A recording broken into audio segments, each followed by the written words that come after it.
துளாராசி விசாக நட்சத்திரம் விருச்சிக லக்கணம். நீங்க வந்து சிங்கிளா இருக்கிறீங்க, லைஃப் எப்படி இருக்கும் சார்ன்னு கேட்குறீங்க.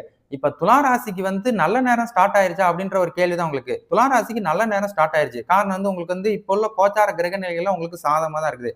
நீங்க திருமணத்துக்கு ரெடினா திருமணம் பண்றதுக்குரிய விஷயத்த ஃபாலோ பண்ணுங்க. திருமணத்துக்கு அப்புறம் வந்து உங்களுக்கு வேலைக்குரிய விஷயங்கள், பிசினஸ் ஸ்டார்ட் பண்ணணும், ஏதாவது புதிய முயற்சிகள் பண்ணணும்னு நினைச்சீங்கன்னா தாராளமா ஸ்டார்ட் பண்ணிருங்க. ஏன்னா இப்ப அதான் சொல்லல, காத்தடிக்கும் போதே தூற்றுக்கோள் அந்த கான்செப்ட் தான். துலா ராசிக்கு இப்ப வந்து காத்தடிச்சுக்கிட்டு இருக்குது. எப்படி காத்தடிக்குதுன்னா, குருவோட பார்வையில் ராசி, பாக்கிய ஸ்தானத்துல குரு.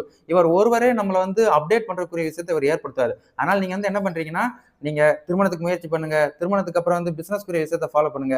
இதெல்லாம் வந்து கையில எடுத்துட்டு ஒன் பை ஒன் பை ஓட ஆரம்பிங்க. குதிரை மாதிரி நீங்க ஓட ஆரம்பிச்சிட்டாலே வந்து உங்களுக்கு வந்து இந்த வருஷம் ஒரு ஸ்டார்டிங் பாயிண்ட் தான். இந்த வருஷத்துல கரெக்டா பிடிச்சிட்டீங்கன்னா இனி வரும் வருடங்களை வந்து கரெக்டா அச்சீவ் பண்றதுக்குரிய வாய்ப்புகளை இந்த குரு பகவான் வந்து உங்களுக்கு ஏற்படுத்துவார் அப்படின்றத நான் படுத்துக்கிறேன். இதர கிரகங்களும் சனியோட தாக்கம் கிடையாது, ராகு பயிற்சியோட தாக்கம் கிடையாது.